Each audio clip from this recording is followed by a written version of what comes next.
Okay, the next film I'm reviewing is Bruno, another film from the sometimes brilliant but yet sometimes downright eerie mind of British comedian Sacha Baron Cohen, who, of course, in 2006 brought us the most brilliant mockumentary of our time, Borat. Cohen's ways of making these characters separate from who he really is, and that includes Ali G as well, just blows me away and at times could often make people wonder if he has MPD. But really, it's just the fact that he's amazing at what he does, and Bruno does another good job of showing us that. Now, Bruno is an openly gay fashion expert from Europe, and he goes to America much like Borat did.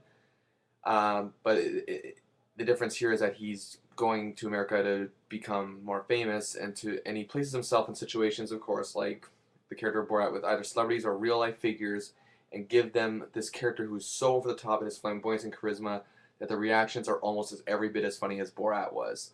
I'm positive that some of the celebrities had to be on it because a good chunk of them would have to know what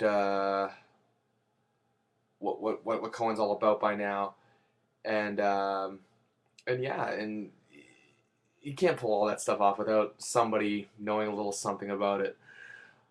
But but you can. But the thing is, sometimes you are taken aback by him. Sometimes they're just outright disgusted with him, and it just makes for just great entertainment. I found myself laughing out loud from beginning to end, and sometimes wincing in disgust while still hysterically laughing. And sometimes my jaw outright dropped at what was going on. But I did all that in Borat as well.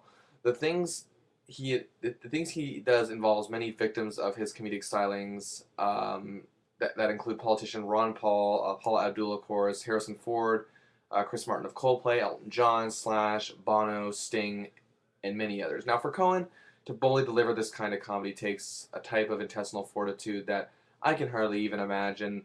This kind of fortitude could never exist with comedians like Dane Cook, or if you go way back, someone like Eddie Murphy, or even Chris Rock. This isn't a mockumentary in the style of This Is Spinal Tap or Best in Show, where the situations are put together completely by actors the whole way around. This type of genre has been now revolutionized by Cohen, whose no limit ambition has made him a comedic icon for this very element. That said, however, I can understand why people would downright think this movie is terrible. I can even understand why people would be offended and disgusted by what is happening. Just like I understood it with Borat. But yet, I guess from my standpoint, it's the admiration of the guts and brains that Cohen has going into this because it takes a lot of smarts to pull things like this off. Some people might think it's mindless toilet humor. Well, I don't think that because Cohen is giving substantial happenings to the so-called toilet humor, which don't make this seem as simplistic as some may think. The only thing that made this film not quite on par with Borat is the fact that it pretty much lacked the fresh energy Borat had, but really, that was unavoidable, and that's the only major gripe I have with this film.